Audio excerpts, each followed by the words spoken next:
Sasa baada ya kusema hayo, natamani nifundishe mambo machache ambayo ninaenda sasa kufundisha shule ya wanafunzi. Hapo nilikuwa natoa utangulizi. Bwana Yesu asifiwe sana. Bwana Yesu apewe sifa. Nataka twende tukajifunze nafasi ya ulimwengu wa roho kwenye mafanikio ya muamini. Bwana Yesu asifiwe. Nafasi ya ulimwengu wa roho kwenye mafanikio ya muamini. Bwana Yesu asifiwe. Bwana Yesu apewe sifa. Yes, hicho ndio kitu ambacho tutaenda kufundisha kwa hizi dakika chache zilizobaki. Bwana Yesu asifiwe. Lakini vitu vyote nilivyoviongea ni vya muhimu. Na mwezi wa 9 tukija tutakuwa na semina kabla ya mkutano.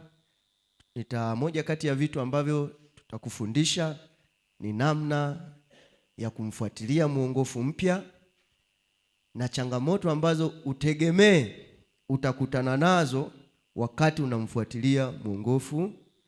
Yaani hivyo itakuwa ni semina ya kwanza ambayo tutaifundisha. Bwana Yesu asifiwe sana. Kwa hiyo jiandae, usiwe na wasiwasi, tutakufundisha namna gani mwongofu mpya anatakiwa kuweza kufuatiliwa. Lakini pia wana changamoto zao.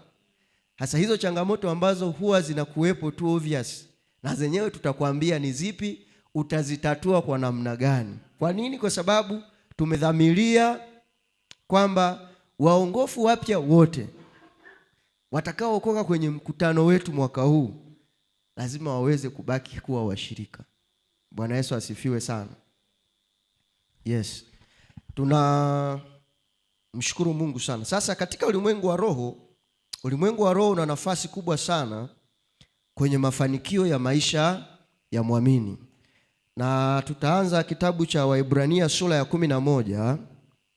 Kitabu cha Waebrania sura ya 11 mstari wa 3. Waebrania sura ya 11 mstari wa 3, Biblia inasema, kwa imani twafahamu ya kuwa ulimwengu uliumbwa kwa neno la Mungu, hata vinavyoonekana havikufanywa kwa vitu vilivyo dhahiri. Bwana Yesu asifiwe sana. Anasema kwa imani twafahamu ya kuwa hata ulimwengu huu tunaoishi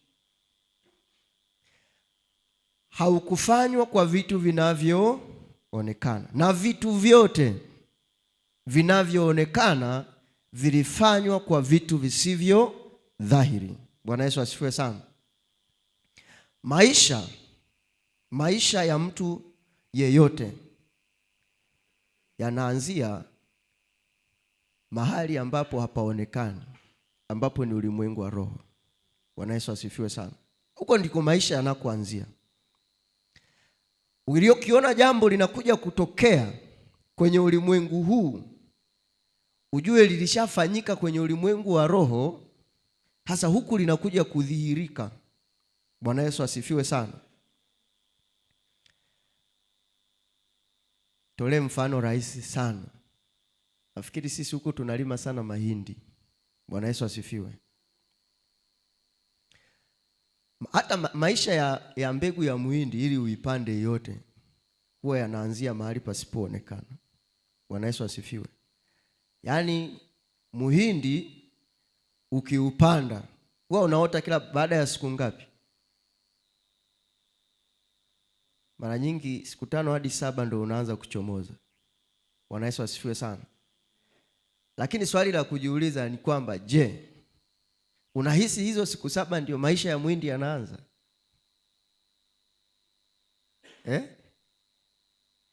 Kuna siku kadhaa ambazo maisha ya muhindi ulikuwa huko chini ya ardhi, mahali ambapo hapaonekani kabisa.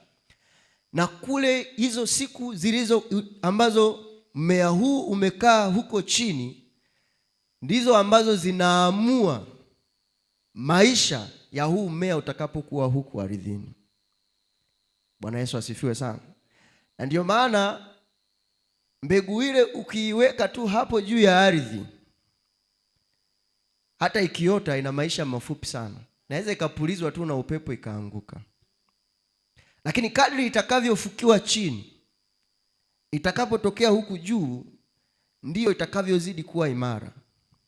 Bwana Yesu asifiwe sana. Kwa hiyo ndivyo ulimwengu wa roho ulivyo. Biblia inaposema vitu vyote vinavyoonekana vimefanywa kwa vitu visivyo dhahiri, maana yake kuna mahali maisha yanaanzia katika ulimwengu wa roho, na huko ndiko kunakoamua kila hatua ya maisha ya mtu. Bwana Yesu asifiwe sana. Uwe ni ulimwengu wa giza au uwe ulimwengu wa nuru, lakini ni ulimwengu wa roho.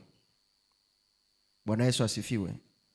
Na kadri mtu atakavyoendelea kuwekeza kwenye ulimwengu wa roho, ndivyo anavyoendelea kuimarisha maisha yake ya ulimwengu wa mwili. Bwana Yesu asifiwe. Bwana Yesu apewe sifa. Hasa unaweza ukajiuliza, mafanikio ya mtu kwa nini yanaanza kwenye ulimwengu wa roho? Na ulimwengu wa roho kwa nini unapewa nafasi ya kuamua mafanikio ya maisha ya mtu? Bwana Yesu asifiwe sana. Biblia inasema kwenye kitabu cha Timotheo, nafikiri Timotheo wa kwanza sura ya 6 mstari wa 7. Timotheo wa kwanza sura ya 6 mstari wa 7.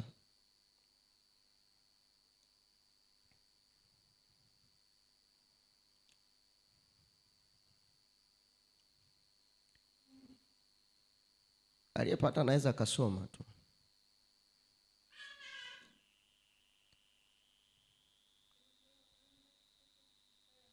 Ndio.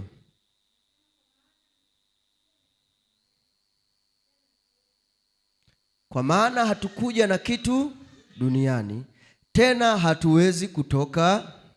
Yaani hakuna mtu aliyezaliwa na budget. Bwana Yesu asifiwe sana. Awe maskini, awe tajiri, hakuna mtu aliyezaliwa na kitu. Bwana Yesu asifiwe sana. Sisi sote tumezaliwa hatuna kitu, na kwa bahati nzuri tutaondoka pia bila kitu. Bwana Yesu asifiwe sana. Kwa hiyo kama hatukuja na kitu, maana yake maisha yetu yanayoanzia hapa duniani kuna mahali tunategemea yaweze kuanzia. Bwana Yesu asifiwe sana. Lakini sababu ya pili ni kwamba Mungu ndiye mtoaji wa vitu vyote. Bwana Yesu asifiwe. Chanzo cha mafanikio ya mtu ni Mungu. Bwana Yesu asifiwe sana.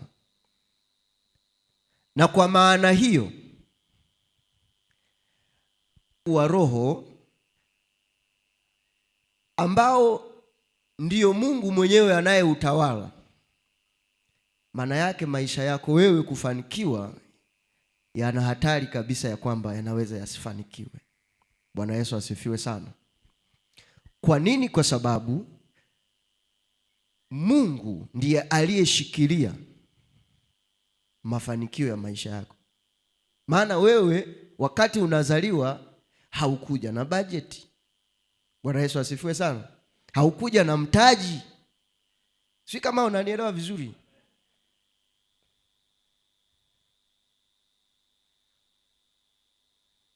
Mungu alikuumba akakuachilia.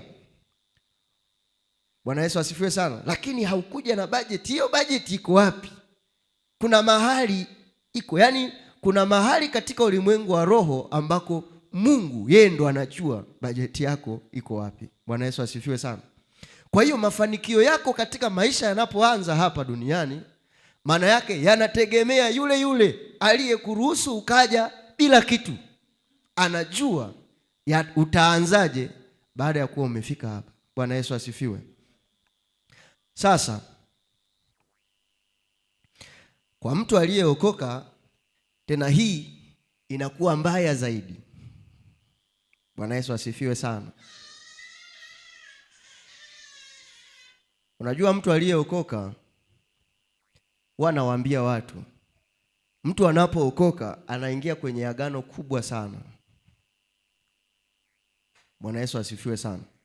Anaingia kwenye agano kubwa sana, na inawezekana unaweza usielewe, lakini unapookoka unafanya agano kubwa kuliko unavyofikiria, na hilo linaweza likakutesa kwenye maisha yako yote au likakubariki maisha yako yote. Bwana Yesu asifiwe sana. Kitabu cha Yohana sura ya 15.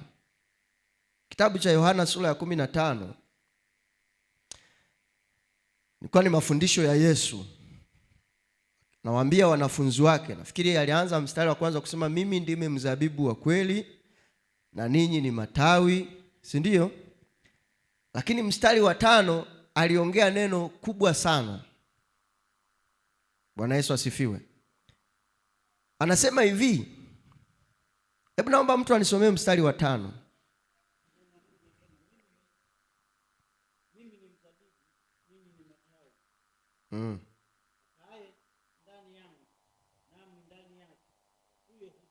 Akaaye ndani yangu nami ndani yake, huyo huzaa.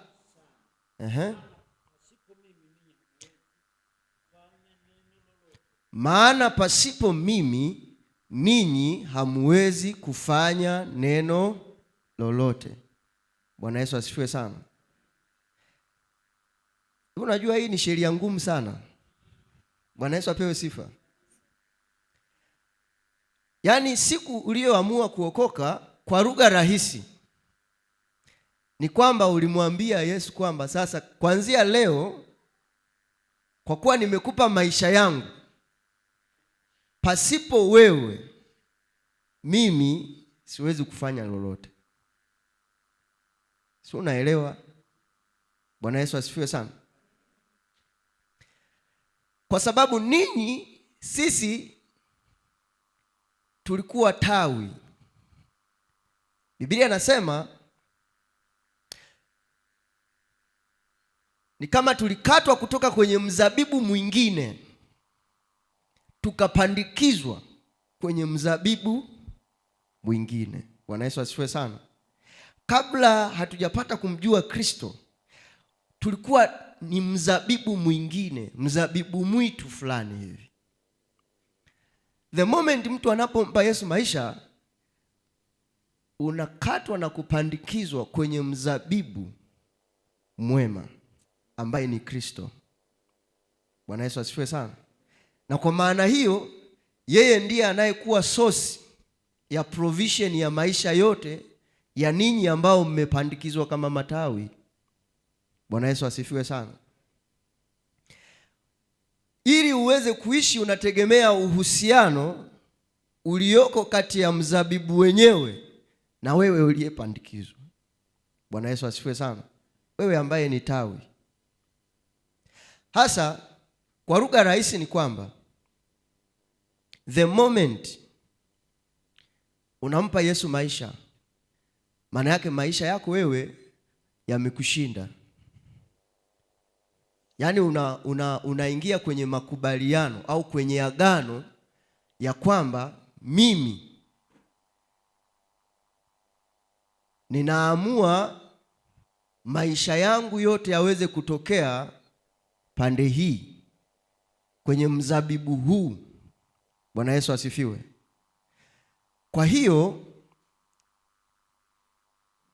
Yesu anaongea lugha rahisi, lakini ni lugha ngumu kidogo, kwamba sasa ninyi kuanzia leo, ninyi pasipo mimi hamwezi kufanya neno.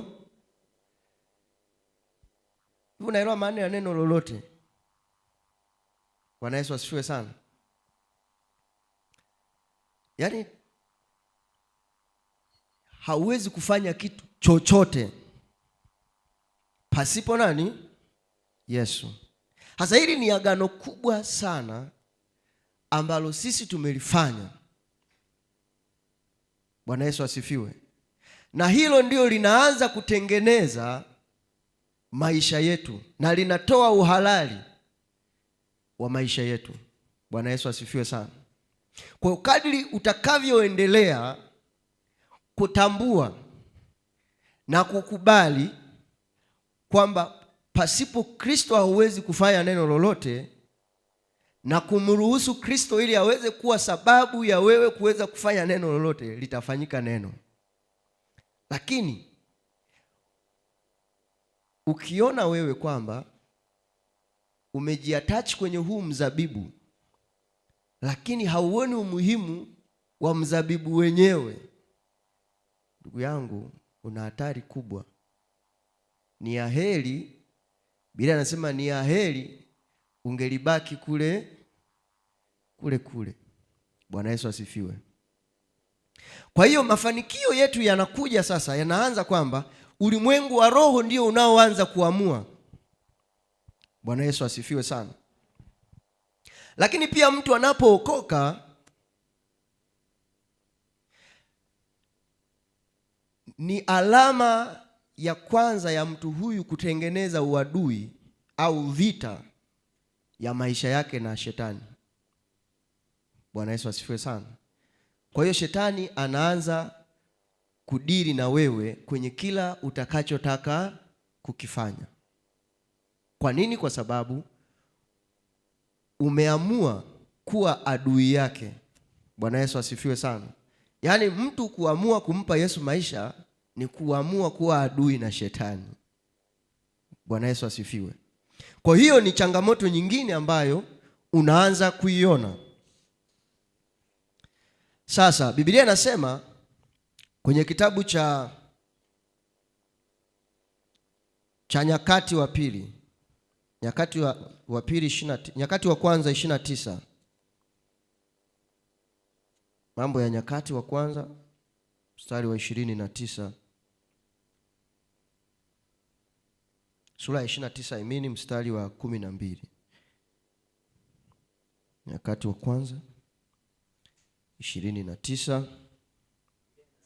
Ndio.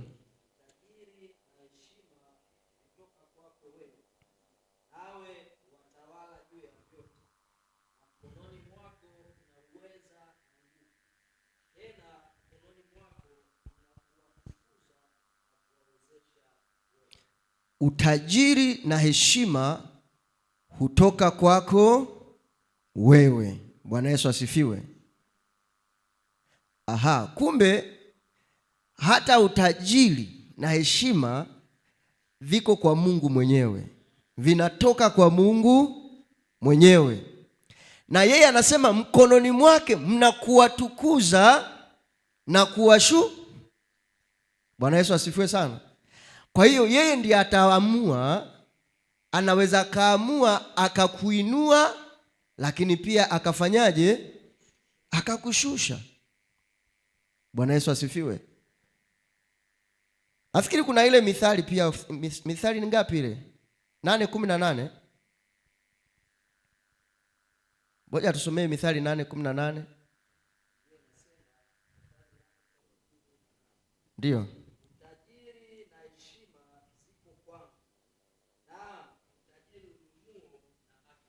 Utajiri na heshima ziko kwangu, naam utajiri udumuo na haki pia. Bwana Yesu asifiwe sana. Kwa hiyo unaanza kuona umuhimu wa ulimwengu wa roho kwenye maisha ya mtu. Bwana Yesu asifiwe sana. Kwamba Mungu ndiye anayemiliki mafanikio ambayo siku zote tunayatafuta. Bwana Yesu asifiwe sana. Na yeye anampa kila mtu apendavyo. Bwana Yesu asifiwe. Na kwa kawaida, katika hali ya kawaida, mtoto aliye karibu sana na wazazi huwa anafaidi mambo mengi sana. Bwana Yesu asifiwe sana. Na mtoto anayekuwa mkaidi, maisha yake huwa yanategemea neema sana. Bwana Yesu asifiwe sana.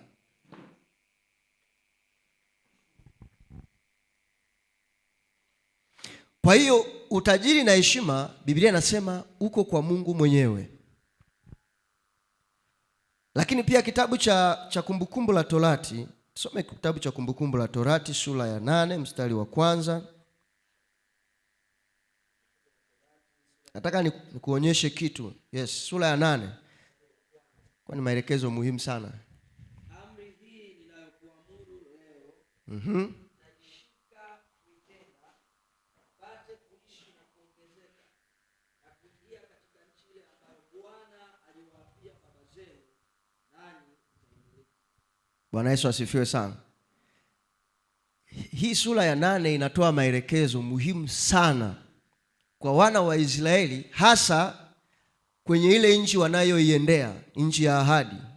Bwana Yesu asifiwe sana. Walikuwa wanapewa instruction, maelekezo. Unajua Mungu ni wa ajabu. Wanapewa maelekezo. Hebu nenda mstari wa 17. Nenda mstari wa 17.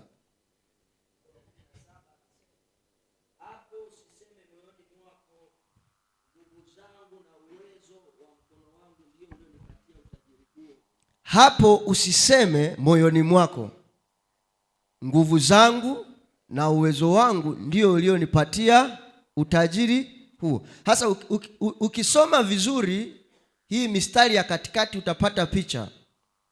Alikuwa anawaambia hata mtakapofika katika ile nchi ambayo nimewapia baba zenu, nchi nitakayowapa, mtakapofanikiwa na mifugo yenu na mali zenu zitakapoongezeka, msije mkamsahau Bwana Mungu wenu. Bwana Yesu asifiwe sana. Msije mkamsahau Bwana Mungu wenu. Mkafika point ambayo mtasema ni kwa mkono wangu na nguvu zangu ndizo zilizonipatia utajiri. Kwa maana nyingine ni kwamba mahusiano yanayokuwepo kwenye ulimwengu wa roho ndiyo yatakayoamua ile supply ya mafanikio yako iendelee. Kwa sababu wakati utafika Mungu atakubariki. Na actually binadamu akiwa hana ni mnyenyekevu kwa Mungu wake sana tu. Bwana Yesu asifiwe sana. Yaani hiyo ni tabia ya kwetu sisi watu. Tukiwa tuna shida, tutakesha kanisani na kuomba. Lakini Mungu anasema, Mungu ni mwaminifu, afu Mungu atakubariki bado. Lakini anasema isifike point sasa ukaona kana kwamba sasa haya mafanikio nilionayo ni kwa uweza wangu na nguvu zangu. Maana yake ni nini? Ulimwengu wa roho lazima uwe na uwezo wa kutambua kwamba ulimwengu wa roho ndio ulioruhusu mafanikio haya nilionayo. Bwana Yesu asifiwe sana. Si kwa nguvu zako. Hata kama ulikuwa unaona kwamba unafanya kazi, hata kama ulikuwa unaona kwamba wewe ndio ulikuwa unakesha usiku na mchana unafanya kazi, lakini nataka nikwambie wako wakeshao usiku na mchana na hawafanikiwi. Bwana Yesu asifiwe. Kwani wangapi wanafanya kazi na maisha yao hayabadiliki? Kwa hiyo Mungu ndiye anayemiliki na Mungu ndiye anayeruhusu mafanikio tulionayo. Bwana Yesu asifiwe sana. Actually kuna kanuni kubwa mbili ambazo zinaongoza mafanikio ya maisha ya mtu. Bwana Yesu asifiwe sana. Na kanuni ya kwanza ni kanuni hii ya ulimwengu wa roho. Bwana Yesu asifiwe. Kanuni hii inachukua nafasi kwanza ya kupokea rasilimali za mafanikio.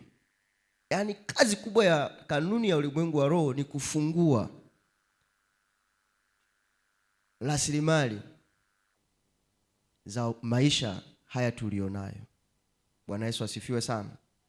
Na huwa nawaambia watu, hata ukienda shule ukasoma financial management, sijui ukasoma economic watu, Kuna mtumishi wa Mungu tutakuwa naye hapa, ni mhasibu, yuko wapi? Amefika? Mtumishi wa Bwana, labda utusaidie kutuambia hivi, wakati unasoma uhasibu walikwambia hela huwa inatoka wapi?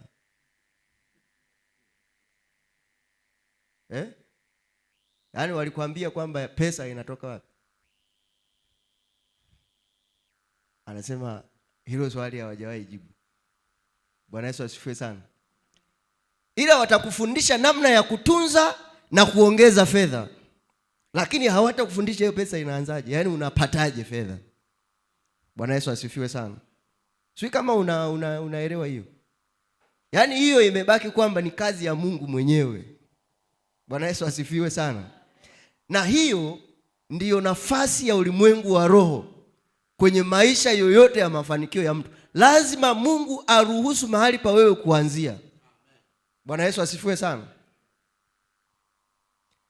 Halafu sasa kanuni ya pili ndiyo hiyo ya ulimwengu wa mwili, ambayo kazi ya kanuni za ulimwengu wa mwili ni management and multiplication.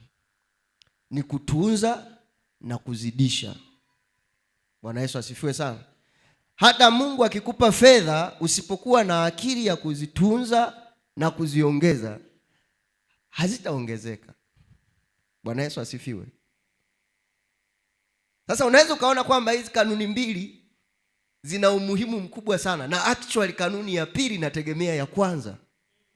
Bwana Yesu asifiwe sana. Kwa sababu hii haiwezi kufanya kazi kama hauna, na anayeweza kuruhusu uweze kuwa nacho ni Mungu. Bwana Yesu asifiwe sana. Kwa hiyo kanuni ya ulimwengu wa roho, nafasi yake kwanza ni kufungua milango ya wewe kupokea rasilimali ya kuanzia kwenye maisha. Nilikwambia Biblia inasema tulikuja hatuna kitu. Bwana Yesu asifiwe sana. Na kwa maana hiyo, ili maisha yako yaanze, lazima kwanza Mungu aanze kuruhusu upate kitu. Bwana Yesu asifiwe. Bwana Yesu apewe sifa. Hasa kanuni hii ya ulimwengu wa roho ndiyo inayo establish maisha ya mtu. Bwana Yesu asifiwe sana. Ndiyo inayoruhusu maisha ya mtu kuanza. Lakini sasa inategemeana na mahusiano yetu sisi na huyu mwenye navyo. Bwana Yesu asifiwe. Bwana Yesu apewe sifa. Alafu bahati nzuri ni kwamba kanuni ya ulimwengu wa roho pia haina ubaguzi. Yaani haina historia kwamba ulizaliwa kwenye familia maskini au ulizaliwa kwenye familia tajiri. Bwana Yesu asifiwe sana. Haina historia kwamba kwenu nyinyi wote ni maskini. Yaani haina shida na hiyo. Ukiifanyia nayo kazi vizuri, Mungu anakupa bila kujalisha ulikotoka. Bwana Yesu asifiwe sana. Bila kujalisha ulikotoka, bila kujalisha historia ya kwenu, Mungu yeye ni wa haki, atakufungulia mlango. Bwana Yesu asifiwe. Ila kitakachoanza sasa kukutofautisha wewe ni baada ya Mungu kukupa. Hapo shida ndio huwa inaanza. Bwana Yesu asifiwe sana. Shida huwa inaanzia hapo, na ndio hapo tunaanza kupata majina ya yule ni maskini, yule ni tajiri. Maisha yanaanzia hapo.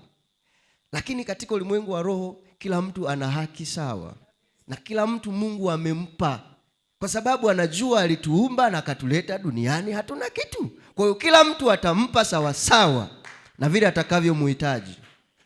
Bwana Yesu apewe sifa. Bwana Yesu apewe sifa. Hasa baada ya kuwa Mungu ameachilia nafasi hii, kanuni ya pili ya ulimwengu wa roho, ambayo sasa hii inahusika pia na maongezeko, lakini iko rohoni. Bwana Yesu asifiwe sana. Na hii na kati ya cross kote rohoni na mwilini ni ya ajabu sana. Ni kanuni ya kutoa na kupokea. Bwana Yesu asifiwe. Ni kanuni ya kutoa na kupokea. Hii ni kanuni ya ajabu sana, kwa sababu haijalishi Mungu alivyotuumba, ametuumba kwa namna ya ajabu. Bwana Yesu asifiwe sana. Kwa kila mtu Mungu ameweka maisha ya mtu mwingine. Sawa? Kwenye maisha yako wewe Mungu ameweka vitu vya mtu mwingine. Hasa haijalishi umeokoka au hujaokoka, ukifanya vizuri kwenye hii kanuni, Mungu anakufungulia milango. Bwana Yesu asifiwe sana. Na ndio maana kuna watu wameokoka wanafanikiwa kupitia mtu ambaye hajaokoka. Sawa? Kwa nini? Kwa sababu Mungu ni roho. Na ili Mungu aweze kukubariki wewe, atahitaji kutumia watu. Sawa? Na nielewa Na ndiyo maana mtu yoyote ambaye ni mtoaji actually huwa anabarikiwa. Bwana Yesu asifiwe sana. Biblia inasema kwenye kitabu cha Wakorintho wa pili sura ya 6,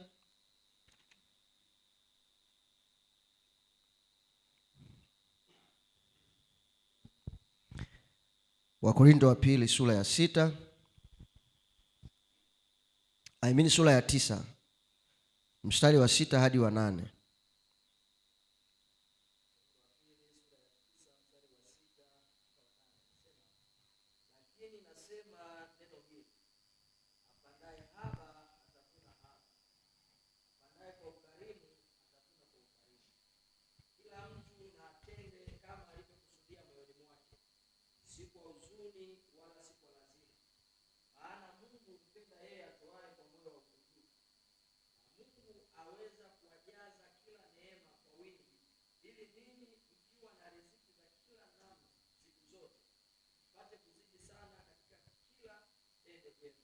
Bwana Yesu asifiwe sana.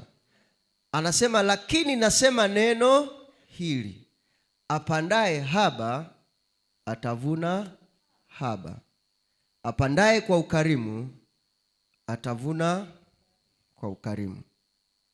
Bwana Yesu asifiwe sana. Lakini kuna neno moja analiongezea pale. Anasema kila mtu atende kama alivyokusudia moyoni mwake. Sasa hiyo ni kanuni nyingine nitakwambia. Lakini kanuni hii ya kutoa na kupokea ni kwamba apandaye haba atavuna haba. Hiyo ni kanuni. Bwana Yesu asifiwe sana. Kwa maana nyingine ni kwamba mtu yoyote ambaye huwa ana tabia ya kutoa kwa vipindi na vipindi, siku zote huwa anabarikiwa kwa vipindi na vipindi. Bwana Yesu asifiwe sana. Na mtu ambaye maisha yake ni ya kutoa, maisha yake yatakuwa ya kubarikiwa. Bwana Yesu asifiwe sana. Kwa hiyo wewe ukijiwekea kwamba mimi nitakuwa natoa Januari, Juni na Disemba, utakuwa unabarikiwa hivyo hivyo. Bwana Yesu asifiwe sana. Kwa sababu hii ni kanuni, na kanuni haibadilikaji. Bwana Yesu asifiwe sana. Yaani kanuni yoyote iwe ni ya kiroho au ya kimwili huwa haibadilishwi. Kanuni za Mungu huwa hazibadiliki. Hebu niambie kwanza, naishia saa ngapi? Sisi walimu tuna shida. Asante. Kwa hiyo kanuni hii ya kutoa na kupokea ni kanuni ya muhimu sana. Iko kiroho na inafanya kazi mwilini na rohoni. Bwana Yesu asifiwe sana. Na ndiyo maana kuna watu wanaweza kawa hawamjui Mungu, lakini kama ni watoaji utaona tu wanabarikiwa. Na Mungu anaweza akambariki ule mtu sio kwa sababu yake, kwa sababu ya wengine. Bwana Yesu asifiwe sana. Maana yake Mungu anajua kwamba kama huyu moyo wake unaruhusu wengine kubarikiwa, Mungu atapitisha baraka za watu wengine kwa huyu. Bwana Yesu asifiwe sana. Bila kujalisha ni mpagani au anamjua Mungu, kwa sababu anajua kuna watu wake pia ambao Mungu atabarikiwa kupitia hawa. Nimekwambia Mungu ni roho, hawezi yeye kuja hapa akaanza kugawa fedha kwa watu, ila atatumia watu. Bwana Yesu asifiwe sana. Hiyo ni kanuni ya muhimu sana. Kanuni nyingine ya ulimwengu wa roho ni hii hapa. Moyo. Bwana Yesu asifiwe sana. Moyo wa huyu mtu anayetoa ukoje? Kwa hiyo kanuni ya unyenyekevu na utii ni ya muhimu sana. Bwana Yesu asifiwe sana. Kwa hiyo haijalishi pia unatoa, lakini unatoa katika hali ipi ya moyo. Na ndio hapo Biblia nasema kila mtu na atende kwa kadri alivyokusudia moyoni mwake. Na hii mara nyingi ni nzuri sana, hasa pale tunapomtolea Mungu kanisani. Yaani kanuni ya muhimu kuliko unavyofikiria. Kwa mtu yeyote ambaye anataka kumtolea Mungu, anamtolea Mungu, haumpi mtu, unampa Mungu. Make sure kanuni hii inakuwa ya kwanza. Bwana Yesu asifiwe sana. Moyo. Kwa nini? Kwa sababu moja, Mungu hana shida na hela, wala Mungu sio maskini. Bwana Yesu asifiwe sana. Mungu hana shida na hela na Mungu sio maskini. Si unanielewa? Unanielewa vizuri? Kwa hiyo unapoenda kutoa lazima uwe unaelewa kwamba humsaidii Mungu. Yaani unatoa kwa sababu wewe unampenda Mungu. Yaani shida sio kwamba unataka umsaidie Mungu. Bwana Yesu apewe sifa. Bwana Yesu apewe sifa. Kwa hiyo kanuni hii unapotaka kumtolea Mungu ni kanuni ya kwanza. Hali ya moyo wa wewe unayotoa, unatoa katika hali gani? Kama ukitoa ukidhani kwamba ninatoa tu ili tu angalau nimfurahishe mchungaji au nisaidie tu hii kanisa, ndugu yangu, enda tu ukale hiyo hela, maana hutabarikiwa. Bwana Yesu asifiwe sana. Bwana Yesu apewe sifa. Ni kanuni ya muhimu kuliko unavyofikiria. Moyo wa mtu anayetoa. Unyenyekevu wa moyo wa mtu anayetoa ni wa muhimu sana. Mithali sura ya 23. Tusome Mithali 23 mstari wa 26. 26.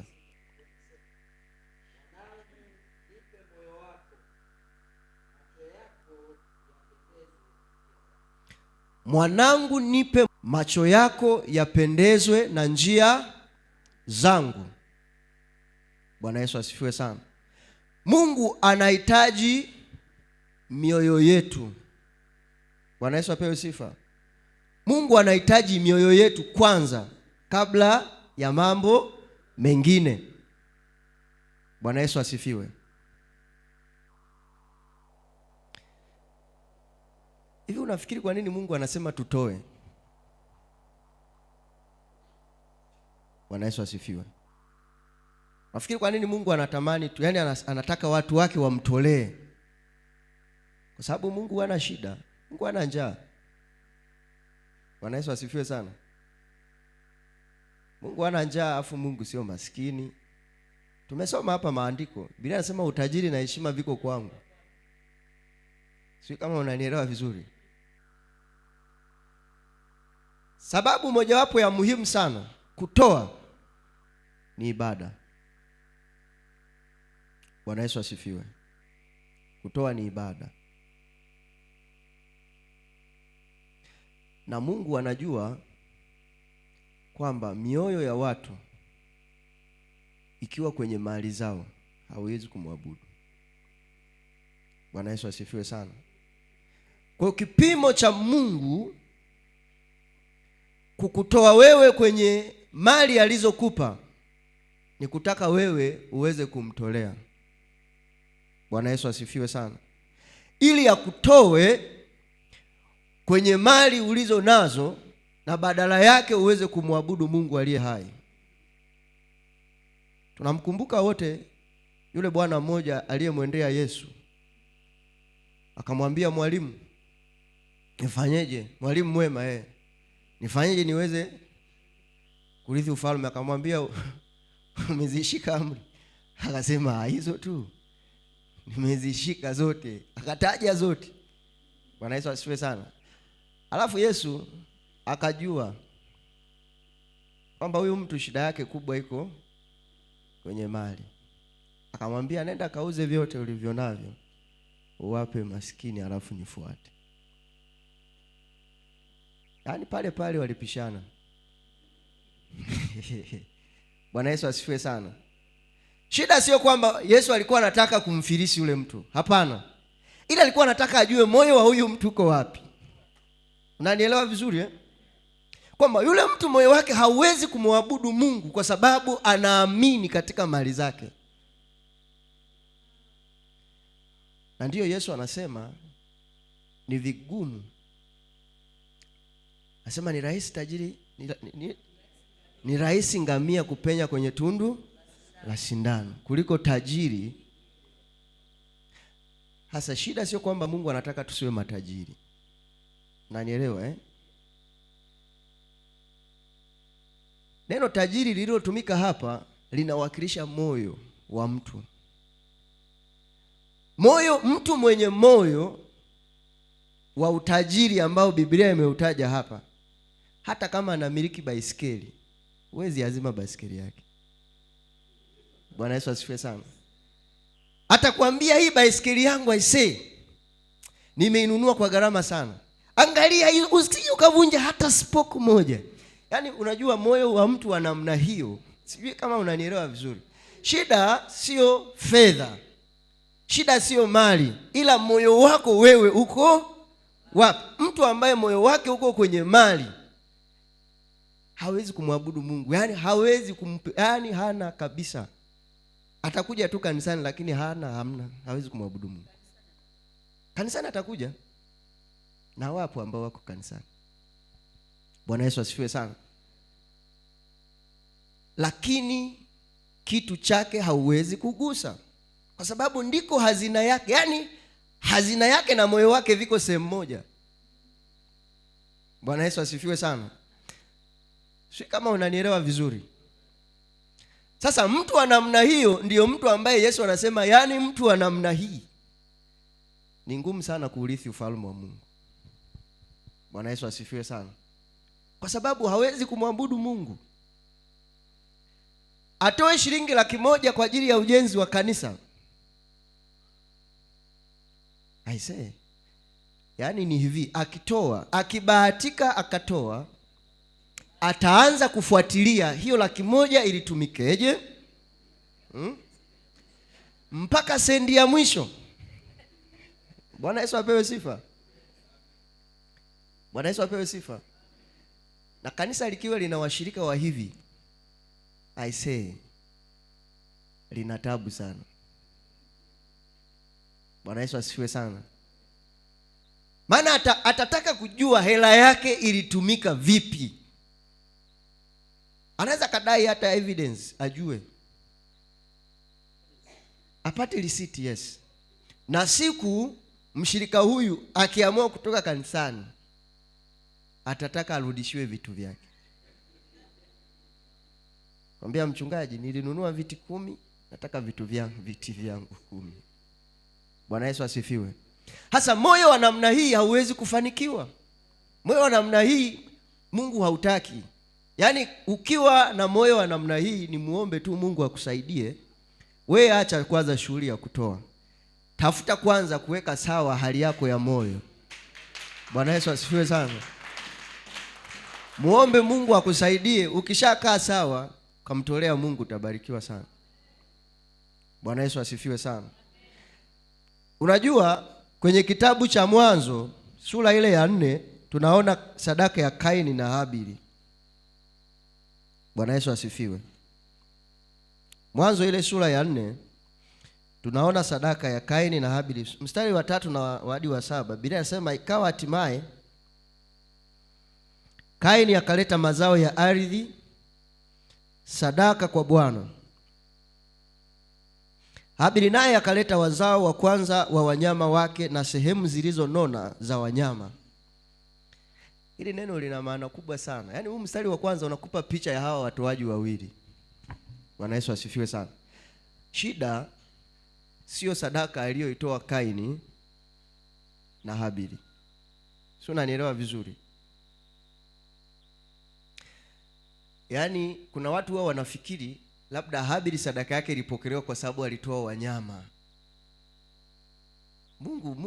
Mungu hana shida na nyama. Sio kama mnanielewa vizuri. Bwana Yesu asifiwe sana. Kaini alikuwa sawa kabisa kutoa sadaka ya mazao, maana ndio ilikuwa shughuli yake. Na Habili alikuwa sahihi kabisa kutoa sadaka ya wanyama kwa sababu ilikuwa ndio shughuli yake.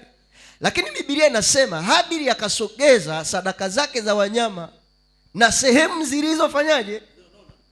Sio kama unaelewa. Lakini Kaini alitoa sadaka za mazao kweli, lakini moyo wake ulitoa katika hali gani? Na Kaini sijui alitoa mazao ya aina gani. Ule jamaa ameongea neno nzuri sana. Inawezekana alitoa ngokole. Sio, unanielewa vizuri? Mtu ambaye moyo wake hauko tayari kutoa hawezi kumtolea Mungu kitu kizuri, kwa sababu shida iko kwenye moyo wake. Yaani moyo wake uko kwenye mali zake. Bwana Yesu asifiwe sana. Lakini Habili alichagua wanyama walionona wazuri kwa sababu alijua Mungu hahitaji vitu vinyonge. Bwana Yesu asifiwe sana. Kwa hiyo sadaka ya Kaini na Habili tofauti yake ilikuwa hapo.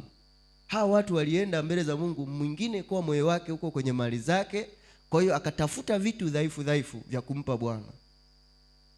Bwana Yesu asifiwe sana. Na Mungu akaipokea sadaka ya Habili kwa sababu ilikuwa ni sadaka ambayo ilikuwa imempendeza moyo. Bwana Yesu asifiwe sana. Lakini tunaona Kaini sadaka yake inakataliwa. Bwana Yesu asifiwe. Ukienda sura ya 8 ya kitabu cha Mwanzo utakuta sadaka ya Nuhu mara tu baada ya kuwa ile mvua imekauka. Naweza ukanisomea mstari wa 20 nafikiri na wa 22.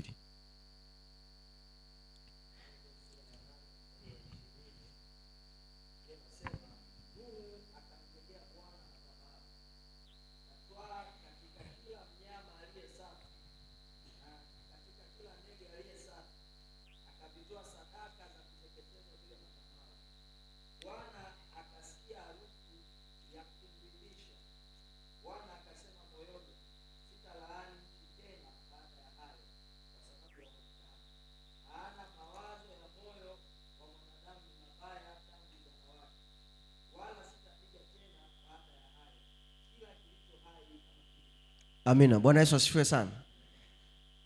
Biblia inasema Nuhu akachagua katika kila mnyama aliye safi. Wanyama walikuwepo wengi, ujue. Bwana Yesu asifiwe sana. Lakini Nuhu akajua kwa kuwa sadaka hii nampelekea Bwana, Mungu anastahili apewe vitu vilivyo safi. Bwana Yesu asifiwe sana. Na kwa sababu hiyo tu Mungu akabadilisha mpango wake. Bwana Yesu asifiwe sana. Agano la Mungu likabadilika kwa sehemu kubwa sana. Mungu akasema kuanzia leo, bila anasema aliposikia harufu nzuri, akasema kuanzia leo sitaiadhibu nchi tena. Maana wanadamu hawa ni kweli ni waovu, lakini kwa sababu ya hii sadaka nimeamua kuwasamehe. Sitaiadhibu tena nchi namna hii. Bwana Yesu asifiwe sana. Kwa hiyo moyo wa Nuhu, kwa kuwa alikuwa anamjua Mungu, alikuwa anajua nini Mungu anaweza kastahili kupewa. Bwana Yesu asifiwe.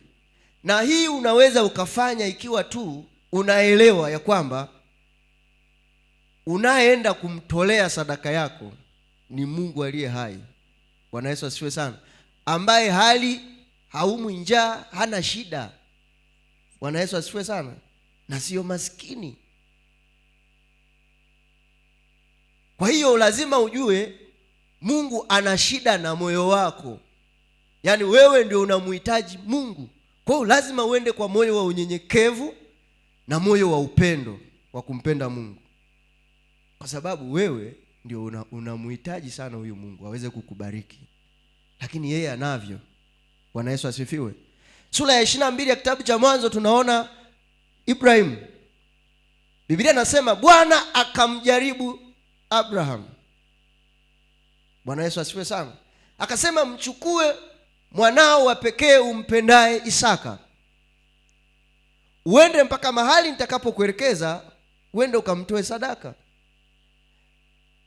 Biblia inaposema Bwana akamjaribu Ibrahim, maana yake Mungu hakuwa na shida na mtoto wa Ibrahim, ila alikuwa ana shida na moyo wa Abrahamu. Bwana Yesu asifiwe sana. Wewe umejaribiwa mara ngapi? Umeshawahi kugundua kwamba kuna wakati Bwana alishawahi kukujaribu? Sasa sijui kama ulifeli au ulifaulu. Bwana Yesu asifiwe sana. Kwa sababu hicho ndio Mungu anachokitafuta. Mungu anatafuta mioyo yetu. Anataka, yani mtu yoyote mwenye moyo wa kumpenda Mungu, Mungu atambariki. Bwana Yesu asifiwe sana. Kwa sababu Mungu hana shida na mali tulizo nazo, ila tunapotoa ndio tunapoonyesha mioyo yetu kwa Mungu kwamba tunampenda Mungu kiasi gani. Bwana Yesu asifiwe sana. Bwana Yesu apewe sifa. Kwa hiyo Ibrahimu akambeba mtoto. Yaani Ibrahimu maisha yake yalianzia hapa kwenye hili jaribu. Yaani hii ndio ilikuwa kipimo kikubwa sana cha Mungu kuanza kutembea na Ibrahimu kwenye lile agano lake. Bwana Yesu asifiwe. Kwa hiyo Mungu inawezekana amekuahidi mambo makubwa. Inawezekana Mungu amekuahidi mambo makubwa, lakini yanaweza yasitokee kama akikujaribu kafeli. Bwana Yesu asifiwe sana. Sababu Abrahamu aliahidiwa mambo makubwa sana hata kabla ya hii sura haijafika. Alikuwa anajua kabisa tangu anatoka kwao kwamba yeye Mungu amemwahidi atamfanya kuwa taifa kubwa, na hivyo na ametembea miaka yote hadi amefika kuzeeni, hana mtoto. Mungu akampa mtoto katika uzee, lakini bado Mungu anasema bado akamjaribu Ibrahim. Bwana Yesu asifiwe sana. Kwa hiyo sisi kama kanisa tunayo nafasi kubwa sana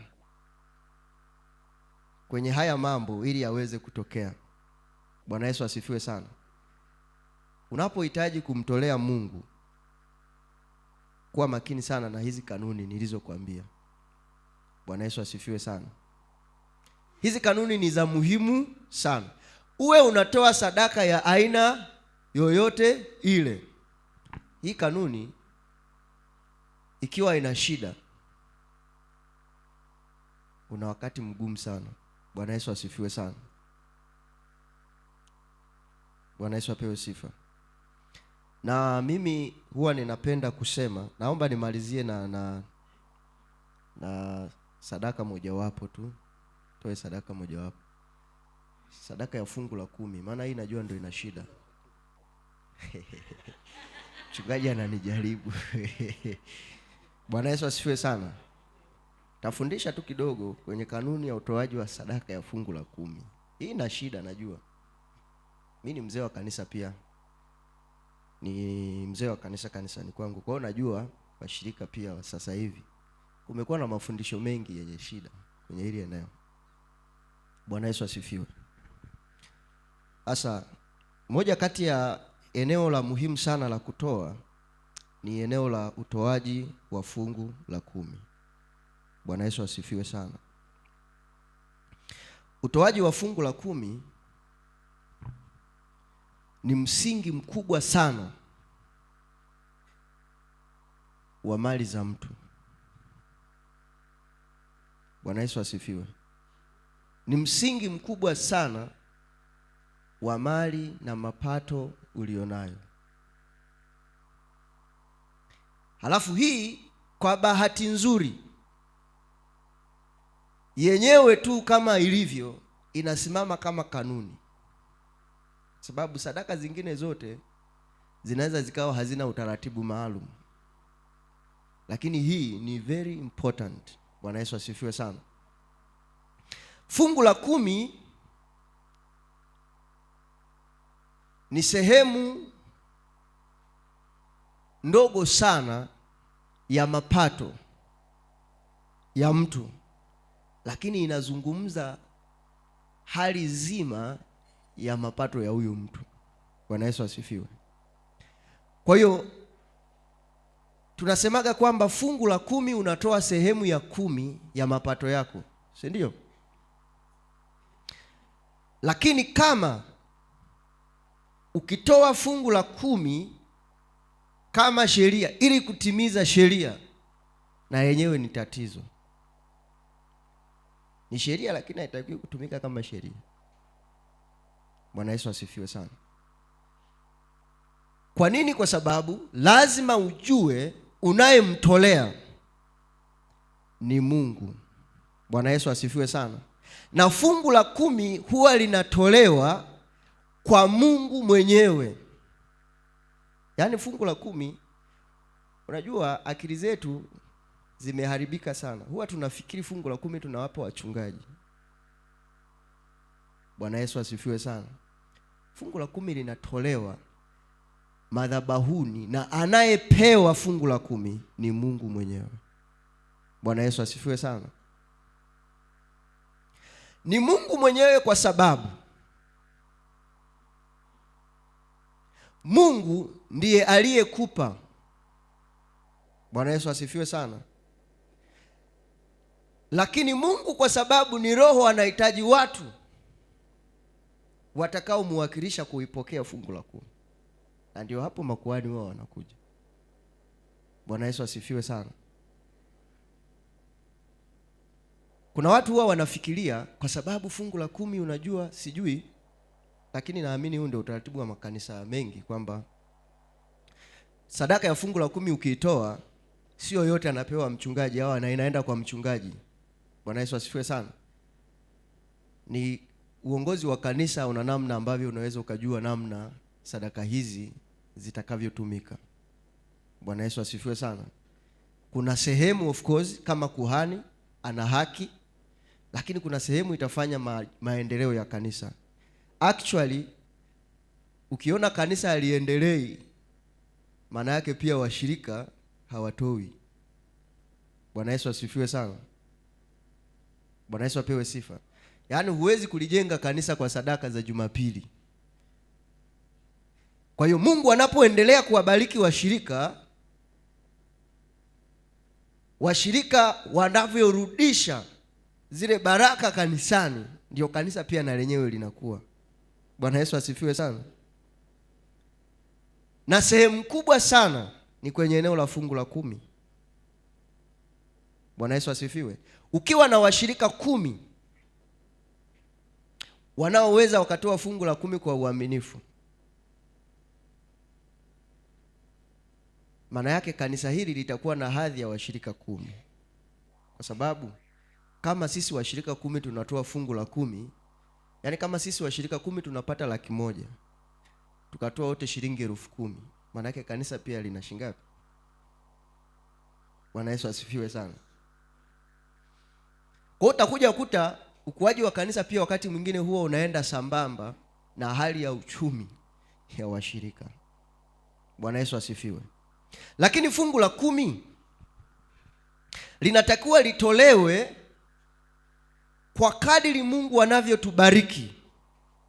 Bwana Yesu asifiwe. Na sio lazima uweze kumkadiria Mungu. Unajua kuna watu huwa wanachange mpaka shilingi 50. Ni mbaya sana. Kwa sababu sasa wewe unaipeleka fungu la 10 wazi, yani unatoa kana kwamba sasa unaanza kumwambia Mungu, ninajua kwamba wewe ni mgumu. hukusanya usipopanda. Sasa nitakupa sehemu ya 10 exactly kama unavyohitaji. Ni mbaya sana. Bwana Yesu asifiwe sana. Hivi kwani wewe ukimpa Mungu zaidi unapungukiwa nini? Bwana Yesu asifiwe. Ikiwa unajua kwamba hata hiyo uliopewa ni Mungu amekupa, unapata shida gani? Na niseme kitu kimoja hasa kwa vijana. Ndio kwanza maisha tunayatafuta. Bwana Yesu asifiwe sana. Tunahitaji kuwa waaminifu sana kwenye eneo hili la utoaji wa fungu la 10. Bwana Yesu asifiwe sana. Ni moja kati ya eneo muhimu sana. Haijalishi unapata kiasi gani. Bwana Yesu asifiwe sana. Mungu sio dhalimu. Bwana Yesu asifiwe. Mimi nilikuwa nafundisha siku moja kanisani kwangu, nikawaambia watu, kama Mungu amekupa shilingi 1,000, ni Mungu amekupa, amekujaribu kwa hiyo 1,000. Mungu ameanza kukupa shilingi 1,000. Usije ukaona ni hela ndogo sana kumpa Mungu shilingi 100. Bwana Yesu asifiwe sana. Kwa nini? Kwa sababu Mungu hahitaji hela. Sio kama unanielewa vizuri. Yaani tunarudi pale pale. Mungu hana shida na hela. Mungu ana shida na moyo wako. Kwa hiyo whether umepata vingi au ni kidogo, kwa kuwa Mungu ndicho alichokupa, mpe Mungu kile anachostahili sehemu yake.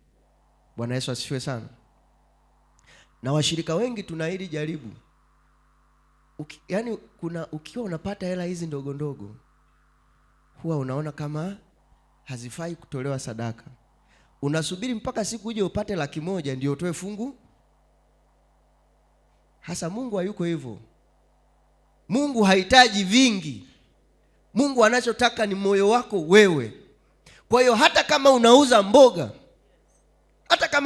mboga, unajua kabisa unapata kwa wiki shilingi 2,000, wewe mpe Mungu sehemu yake ya 10. Bwana Yesu asifiwe sana. Kwa sababu hiyo shilingi 2,000 aliyokupa ndio itakayoamua maisha yako ya kesho. Bwana Yesu asifiwe sana. Na siku zote Mungu huanzia chini ili ampandishe mtu. Bwana Yesu asifiwe sana. Ukisubiri siku uje upate 50,000, yaani hauiwezi kufika. Bwana Yesu asifiwe sana. Kwa sababu Biblia inasema kama usipokuwa mwaminifu katika vilivyo vidogo, tafsiri ya Mungu ni kwamba hauwezi kuwa mwaminifu hata vilivyo. And actually mwizi wa kibiriti na mwizi wa fedha wote ni wezi tu. Bwana Yesu asifiwe sana. Yaani kama unaweza ukamuibia Mungu shilingi 100, wewe hata tukikupa 10,000 utaiba. Kwa sababu hiyo ndio tafsiri ya moyo wako. Bwana Yesu asifiwe sana. Hakuna mtu aliyeanza maisha aliyeanzia juu. Maisha wote sisi tumeanzia hatuna. Kwa kadri tunavyoendelea kuengage na kutembea na Mungu katika yale ambayo Mungu anataka tuweze kuyafanya, ndivyo Mungu anavyoendelea kutuongoza. Bwana Yesu asifiwe sana. Angalia sura ya 14 ya kitabu cha Mwanzo. Nafikiri ni sehemu ya kwanza kabisa ambayo tunakutana na utoaji wa fungu la 10. Bwana Yesu asifiwe sana. Tunakutana na utoaji wa fungu la 10. Sura ya 14 kitabu cha Mwanzo, mstari wa 18 hadi wa 20.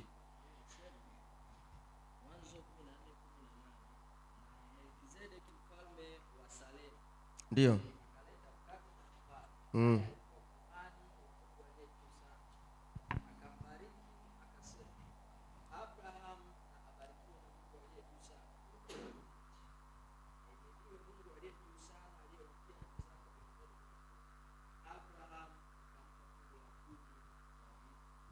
Abraham akampa fungu la 10 la vitu vyote. Bwana Yesu asifiwe sana. Kama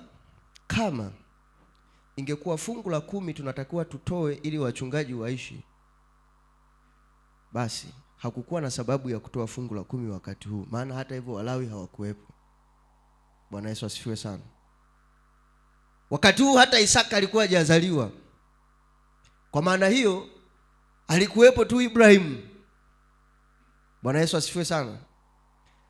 Lakini kwa kuwa Mungu alikuwa anahitaji Ibrahimu aweze kumtolea, angalia, Mungu anamleta mtu anaitwa Melkizedek, ambaye mtu huyu Biblia inasema waziwazi haijulikani mahali alikozaliwa na wala alikoishia. Yaani alimleta kwa wakati mmoja Abraham baada ya kumtolea Mungu sadaka, na yeye akapotea. Hajawahi onekana tena kwenye Biblia. Maana yake ni nini? Ni Mungu mwenyewe alikuja kwa mfano wa Melkizedek ili aweze kupokea sehemu ya 10. Bwana Yesu asifiwe sana. Ili aweze kupokea sehemu ya 10 ya mapato ya Ibrahim. Bwana Yesu asifiwe. Na ndiyo maana nakwambia lazima tujue tunayemtolea sio kuhani ila ni Mungu. Bwana Yesu asifiwe.